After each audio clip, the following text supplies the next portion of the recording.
Welcome to All Music Radio Podcasting. We are more than music, but also information that impacts daily living. This is your host, Mike Ford, coming to you live from Washington, D.C. with another Conspiracy Theory, Jail or Dictator Conspiracy on All Music Radio Podcasting. Here we go. First major candidate in the modern era to publicly admit he wanted to prosecute his opponents because they were his opponents. Another way of saying that is to abuse power to prosecute the innocent because you think it'll help you. And that is illegal, it's unconstitutional, and you can go to jail for it. That's a longer discussion depending on how it happens. But even Nixon always denied that goal in public. Those vows I just showed you were widely rebuked at the time. And remember, in 2016, some people underestimated Trump because they didn't really think he would win. But at the time we pulled this, Republican DOJ veterans were alarmed. That's a report from the conservative Wall Street Journal. Nonpartisan experts warned it was dictator rhetoric. The Washington Post warned it should terrify all of us in October 16 when the polls and the experts said Trump was down. So they were going out of their way to say, if you were to take this seriously, it's terrifying. But remember, a lot of that was underestimated.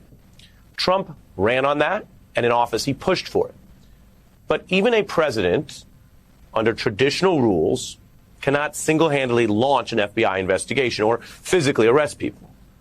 As a first-term president, Donald Trump needed the FBI and FBI agents for that kind of thing. And he clashed with then FBI Director Comey about these likely illegal demands, among other things. Comey kept records and evidence concurrently at the time. And it showed and proved Trump sought to corrupt probes within the FBI and other things.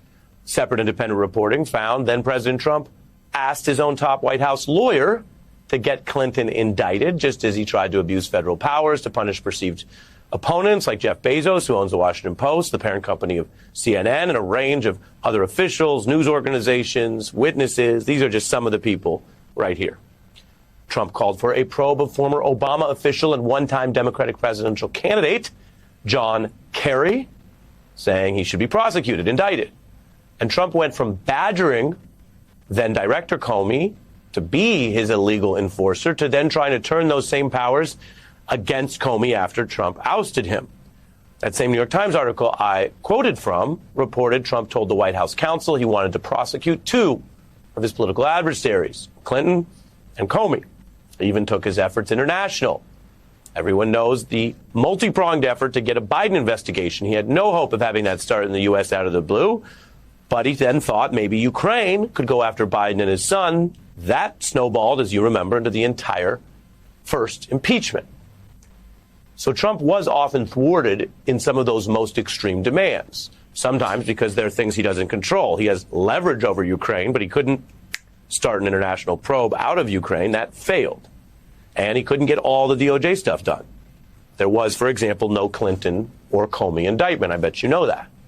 But witnesses and other evidence does show how after Trump demanded legal trouble for his opponents, and especially after he ousted some of the nonpartisan officials I mentioned, it got more loyalists in there.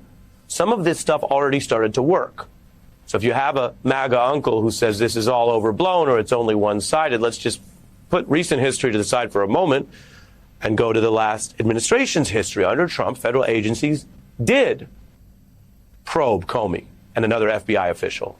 They faced tax audits. The IRS denies that was a response to Trump demands. The other FBI veteran, McCabe, who later replaced Comey, he faced a full criminal probe and a grand jury. There were reports that Trump's DOJ officials tried to get him indicted but couldn't close the deal. John Kerry also faced a separate full-blown DOJ probe. And that's just some of what we know about from reports. Trump got loyalists into DOJ, so he could move on those things up to a point. But the system did have other safeguards, grand juries I mentioned, judges you know about. And if you get to a trial, juries. So it's a multi-step process that does make it hard to even turn perhaps an unlawfully instigated probe into a conviction. That's Trump's record in just one term. Now he's convicted in himself. Now he's in more trouble than before. And now he is continuing with the same long-running effort to intimidate, to abuse power, to go after opponents if he gets back into power. And everything I just told you, which I admit took a few minutes, but that's a summary, of many, many months and years of Trump doing this and harassing people and abusing power. So it is what it is. But I wanted you to hear that first, because the top story tonight is in the national papers and news outlets, Donald Trump continuing this same thing with one Trump twist and lie. He and his allies are claiming this continuation, which I just showed you is what they've been up to the whole time. They're now claiming it's some kind of new response to Trump's conviction. And I'll tell you before I get to what they say, and I will show you what they say as a matter of news, but sometimes there's an important context, because a lot of what they're saying rests on lies and spin. So before we get to the MAGA lies, let me tell you exactly why this matters. They're pushing this for two reasons. One, it's a last-ditch, desperate-looking effort to undercut Trump's own conviction atop all these others. So this is a way to try to get people thinking or mishearing that it's all politics. All these verdicts are some sort of liberal version of what he had vowed and vows to do. That'd be like Nixon standing up after all the Watergate figures were convicted and people who followed evidence saying, well, now we know what happened. And Nixon would say, these Democratic witch hunts are dangerous. It could happen to you next. You can say it. Doesn't make it true. The second reason tonight that this is such a big story is Trump is trying to launder and normalize his own abuses if he gets back into power, justifying anything he would do if elected as the overdue payback for him and his fellow victims in the system. That's why he's talking more about pardoning random people, some tied to Jan 6, some tied to other things. He talked about that at the Libertarian Convention recently. What is that? I mean, he's never taken a big interest in these issues in general, and this isn't some original idea of his. This is plagiarized right out of the classic authoritarian playbook from Europe to the Philippines, where you play victim, you say if you get in trouble or held accountable for things you actually did, it's actually a witch hunt, and then you use that to go do the things that weren't done to you to others. There's a reason it's so familiar and in some ways maddening, but again, no one said holding on to our democracy would be easy. That's your introduction to the big news tonight, which are headlines across all kinds of big outlets. And you can see that in the New York Times, the AP, very nonpartisan, the Washington Post, on top of everything, Axios, one of the new places, the New York Times, GOP push for post-verdict payback, fight fire with fire.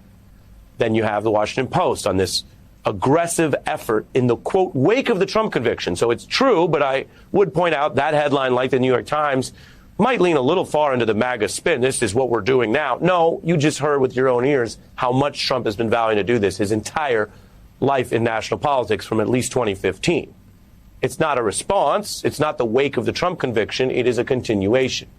The Associated Press reporting Republicans now vow to indict the left, as if this is just an exchange of activity. Or take The Hill, which reports Republicans are targeting the FBI. They've done that before, and any prosecutors who are dealing with Trump. Some outlets have even kind of missed the obvious conflict of interest. So take convicted felon Steve Bannon, one of the people on the chart. He is vowing that DA Alvin Bragg should be and will be, quote, jailed. And at times he's been identified, and I'm not trying to single out any outlet, but he's identified sometimes as a White House aide, a Trump guy. He has his podcast, sure. But as I mentioned to you earlier, Steve Bannon is a convicted felon slated to go to federal prison. So you can bet that he's going to say whatever he can say to go after these types of prosecutors. Speaker Mike Johnson is trying to legislate or plan based on this grievance. Jim Jordan says they want to make DA Bragg testify before Congress, a form of national meddling. Remember, conservatives say that federalism means states and localities are autonomous. They are usually the ones saying there should be no federal intervention. Trump would rather talk about this hypothetical payback than his own verdict this week and his own looming sentencing. It's Mr. Bannon, even more explicit, because he may have even more to lose and more of a rush. He's actually already been sentenced to federal prison. He's just appealing that right now, saying prosecutors are the ones that should go to jail. And Trump, in interviews, is finding that rhetorical ground where he's not exactly saying what Bannon's saying. He's always, trailing people by a little bit. But he is lying about the Clinton history, claiming he held back. I just showed you he didn't hold back. He tried hard to have her indicted. And then vaguely threatening more of what I told you he's been up to the whole time if he gets a second term.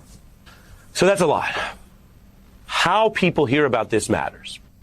Do people, as we go from this inflection point of conviction onto a debate in a couple weeks and Trump sentencing and a lot of other stuff, this is what the summer is going to be partly like. Do people hear these legal facts and know Trump's past efforts to abuse power, the recent documented history? Or do they hear him just selling all this as the new response and sort of think, well, that's true, or that's kind of true, or they see headlines about payback in the New York Times and think, here we go again, both sides. MAGA curious voters might want to hear it that way or minimize it. And not everyone who might ever vote red, Republican, or Trump is signed on to all the conspiracy theories. A lot of people, believe it or not, are still moved by facts. That's precisely why Donald Trump hoped people would wrongly think there was a fact about certain opponents being investigated or convicted, because it would help him. He understands that people listen to the criminal justice process, and when there are verdicts, they definitely do. All right. That's our thoughts. Jailer or dictator. They always like to play the get back card when they get caught with their hand in the cookie jar. This is our thoughts. Fill the Gap podcast. We try to fill the gap in terms of information, conspiracies, outright lies, and the truth. Thank you for listening. Have a great day from Fill the Gap podcast. Your host, Mike Fortune, coming to you live from Washington, D.C.